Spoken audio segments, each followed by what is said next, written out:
Glucose ఎన్ని దశలలో ఆక్సీకరించబడుతుంది? 2 దశలు, 3 దశలు, 4 దశలు, 1 దశ. ఆప్షన్ నెంబర్ 1 2 దశలలో. గ్లూకోజ్ 2 దశలలో ఆక్సీకరించబడుతుంది.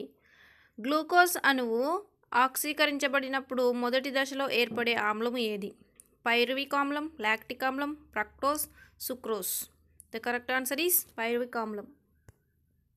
ఆమ్లజని రహిత శ్వాసక్రియలో ఆమ్లజని సహిత శ్వాసక్రియ కంటే ఎన్నో వంతు శక్తి విడుదలవుతుంది?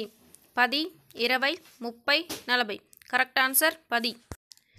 తీవ్రమైన వ్యాయామ సమయంలో కండరాలలో నిల్వ ఉన్న ఏటీపీలు ఎంత సమయంలో ఖర్చు అవుతాయి? అర సెకండ్, నిమిషం, అర నిమిషం, సెకండ్. కరెక్ట్ ఆన్సర్ ఈస్ అర సెకండ్.